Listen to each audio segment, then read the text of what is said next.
Hello, everyone, and welcome back. Now we are in the top 20 best games of all time. And if this is the first time you are connecting, please, before you watch this video, check all the previous ones that where I go from 100 to 21. And without further ado, let's start it.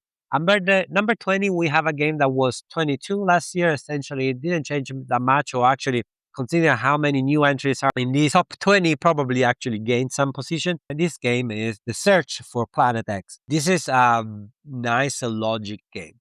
You have an app that randomizes a scenario where you are looking for Planet X.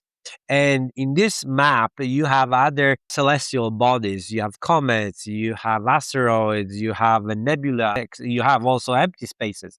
And every time you want to question where something is, you ask the question to the app, and the app will tell you there is a nebula within three regions. There is this. There's nothing within the six quadrants or things like that. And you start crossing off. There are also some conditions, meaning some objects cannot be together, or there's a special relationship between them. So based on this piece of information, you can start puzzling out where every element is displayed on the board. And there are moments during the game where you actually can guess where it is with a chip face down, and you say, "Oh, I think I know there's a comet over here." So you take a chip indicating a comet face down, and you place in the location that you think it is. That is very interesting because this is a piece of information that the opponents know. They know that you feel confident about a location, about something. They don't know what, but they think you are confident about something. And if throughout the game you keep asking about comets, perhaps someone can infer that you know where the comets are. When you put the token down, it's a comet. So then you can rule it out on your map. Okay, John says there is a comet there, so I can assume that he's correct because he's asking comets all the time. Is he actually correct? You didn't know. I try sometimes it works, sometimes it doesn't. But it's fun in this way. It's a race to find Planet X, but at the same time, if you find all the other elements, you also will score points, and sometimes they balance out very much. For now, I always see that if you find Planet X, you win the game. I only see one case where the person that found Planet X didn't actually win. Excellent, excellent game for two, three, four people. Yes, there's not much interaction beside this interference and stuff, but the puzzling nature is the one that really speaks to me. Number 20, The Search for Planet X. Number 19, we have a game that was 34 last year. It raised because I essentially play all the mission in one day. And this is The Crew, The Search for Planet Nine, or the one in the deep sea. I don't remember exactly the title. Essentially, they're the same game. This is a cooperative trick-taking game where players have a mission. Every scenario is different, and the mission can be simply, each player needs to win a trick with a different card, so needs to win a different number of tricks, so they need to win a different order, things like that. And you do that by playing a simple trick-taking game, follow a suit, and if you cannot follow, you can discard something else, or you can play a trump. You do this without communication. So all about counting cards, understanding why something is doing that, or it's not taking a risk because maybe it doesn't have some piece of information. The only information you can give is showing one card and place a token on the top, on the bottom, indicating this is my highest card, my only card, or my bottom card. That's it. And sometimes some scenario didn't even allow you to do that. Fantastic, quirky game. You need to be in trick taking realm to play it well. It's hard to teach to people that have no familiar with the concept, but it can be done. I know there is a Lord of the Rings variant or some sort of spin off. Really want to try that one. At this time, number 19, The Crew. So, in this list from 20 to 11, there are three new games to the list, and number 18 is one of them, and this is Eternal Decks, another cooperative limited communication game with cards, but this time what you're doing is playing cards on a board where there are some placement restrictions. On top of that, your hand size or your deck is limited to 5 cards. And so every time you place a card, your deck is restricted to 5 cards. The thing is, in this game, you lose when one of the players at the table cannot play any card. So at the beginning of the game, you have 5 rounds to play cards, and that's it. So it's all about achieving goals among the table, depending on the scenario you're playing. and also unlocking new decks to have more cards for you to play and achieve that mission. And so the cooperation starts this way. Okay, you, Amelia, you need to take the next deck because you are running out. Can I help you to do that? Or Daniel, how about you? Can you help Amelia to get one more card because we don't have enough rounds for her to get the next deck. Very, very cool. Very odd looking game as well. That is so addicting because it's a very simple puzzle, just placement game, follow those rules and play one card every round.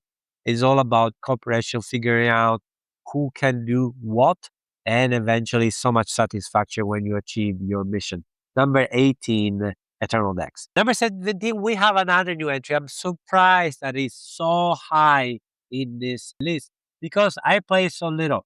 But every time I play it and I finish to play, I keep thinking about it. And I'm still thinking about it right now. And I'm trying to schedule a game to play Sweetlands. Sweetland is an enormous multiplayer solitaire Euro style game. All the puzzle mechanisms that you know are present in this game, but the puzzle nature, the aesthetics make it so interesting. What I like is this action scarcity that you have. You get a specific number of cards, and those cards are used to play. Like you need to play one card to play a token in a worker placement location, or you can use that card for resources and special ability. But every time you do something, you spend a card. So, and it's very difficult to get more cards. And so it's all about how can you be efficient in each turn. It's really the head down problem. Try to optimize. Yes, there is a little bit of luck in terms of the cards that you draw, but still, if you don't get the fantastic, amazing card, you have lots of room to navigate, and that's the beauty of it. It's a brutal game. The rule says that you need to score 300 plus points to be decent at this game. I haven't got close to that, but every time it's so fascinating. It's like, how can I solve this puzzle? At the beginning, it feels like you can't do anything. And then you have the second half of the game that you feel so powerful, you can do so much. And then you realize, oh, I did too little at the beginning. And if the game ends, it's, oh, can we do it again? Because I think I can do better. It's a 4 hours game, so it's hard to bring it to the table. I look very much forward to the next one. I don't know how long it's going to be in the top 100. I don't know how long it's going to be that high, but for now, it's at number 17. At number 16, we have a game that was 20 last year. So considering that Grace a little bit, that means something. This game is really, really good. This is Coloma. Coloma is a tableau building where you're building the city of Coloma, plus area control that you have at the board. You also need to fight some outlaws. But the cool mechanic here is that you have a central rondel, which is where you're going to play your action, and simultaneously you bid which location you want to go. And if you are the only one, you get the main action and you get the boon action. If you end up choosing the same location as someone else, the boon action is blocked. However, there are buildings that you can have in your tableau that allow you to do other stuff when that action is blocked. So there's a very nice mitigation. The simultaneous action selection and also the things that you can do on the board on your board is essentially simultaneous. Make this game very snappy, can play up to 6. It is so much fun and very thematic. Number 16, Coloma. Number 15, we have a game that was 17 last year, so still I'm impressed that it managed to get some position, and this is Dinosaur Island. This is Jurassic Park in a board game. You build your own Jurassic Park. I'm a huge Jurassic Park fan. I like dinosaurs. So when this game came out, I thought I have to have it. I play it and I love it. It's nothing, revolutionary. I'm really strongly attached to the theme and what it does.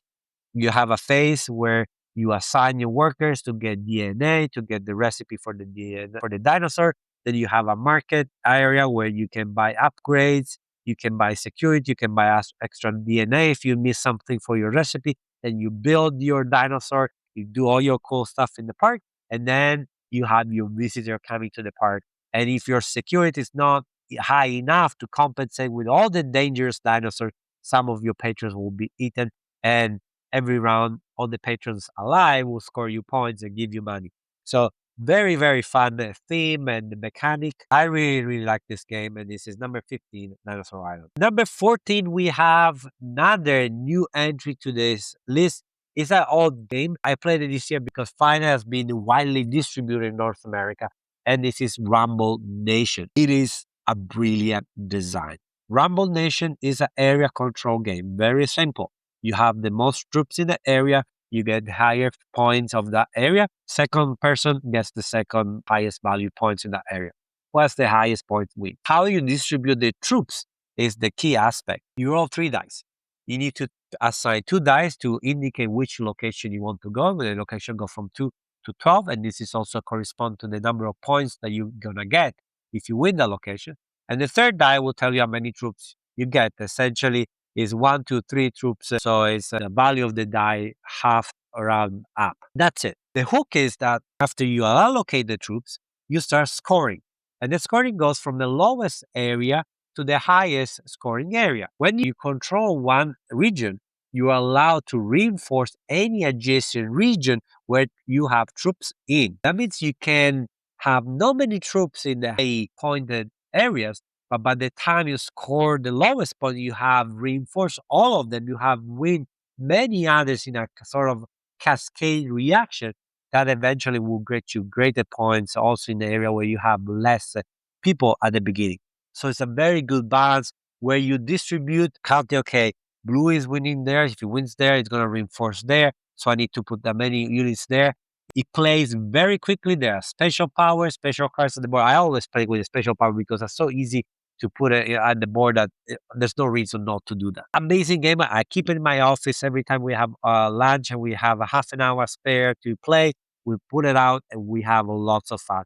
Rumble Nation, number 14. Number 13, we have a game that I say quite impressive. It raised from 39 to 13. And this is Master of Respect. Master of Respect, you are training your students to be good in martial arts and find also the road to respect, to gain the respect of other students. In the way you do it, you have some tiles that you assign to 3 of your students, and then you some sort of a programming it, and those tiles will give you resources and such and such. The thing is, 3 of those actions are not sufficient for you to do anything. What you need to do is spend respect, which is a victory point, to someone else to copy their action. That allows you to do more stuff throughout round. And that's the key point that people sometimes miss on that. If you don't do it well, it's because you didn't pay respect appropriately. And then you can upgrade your students. You can have new discipline that you can teach them. You can have upgraded students, very powerful. There are some tournaments. I think the tournament, people give too much pressure or people tend to give too much importance to the point tournament when they don't really grant you that many points. The key is getting big students and manage to spend respect in a cool way. The cool actual selection, there's nothing that unique that I play whatsoever. That's why it's so high. Master Respect, number 13. Number 12, we have a game that was number 2 last year. It's probably because I didn't have a chance to play this year, and this is Space Base. Space Base is a bingo game. You roll dice, and then the number you activate your spaceship. So you have a personal board with spaceships from 1 to 12, and every time you roll a number, you activate them. You can get money to get better ships. And every time you get an upgrade ship and you put it there, the previous one gets a flip down. And you have a special power now that you can trigger when other people roll a specific number. So you can go very strong with 7, 8, and 6 because they come out very often, but they have very cool things. For example, in 12, you have a card that if you can roll 12 essentially 3 times in the game, you win the game. So very, very cool things. Everyone is always engaging throughout the game. Very nice experience. Number 12, Space Base. And to conclude this video, we have a number 11. This game was a number 13 last year, so it raised a little bit. And this is a pick up and deliver game. And this is Fast Floss. In Fast Floss, your little floss got a racing to grab 8 leaf from the tree. But those sloths are lazy, and so they need to hop on different animals to get where they want to. And what you do is draw cards that indicate the movement of those animals that you want to jump on. And every animal moves a little bit different. So there is a sort of racing. There is also some getting in the way. If you have a crocodile close to Alicia, and you see Alicia is really close to is ahead of you, then you may grab some crocodile cards and move the crocodile away from her or bring it closer to you. There's a little bit of that, but not too much because definitely spending around to move an animal away from an opponent doesn't bring you closer to the victory. So it's very rare to see that. But sometimes you can afford it and you do that. Very whimsical game. I bring it when I know there are people that play many games and they want to see something different. It's not easy to find, unfortunately, anymore in North America. That's also a reason why I introduce it to people that want to see something different because probably they haven't played it. And this is Fast Slots at number 11. And here we have it from 20 to 11. Next video, we are going to have the top best game of all times, according to me, in 2026. And if you made it so far, please don't forget to like, share this video with your friends, subscribe to the channel. You know the drill. This is not your first YouTube video, am I right? Thank you very much and see you next time. Ciao.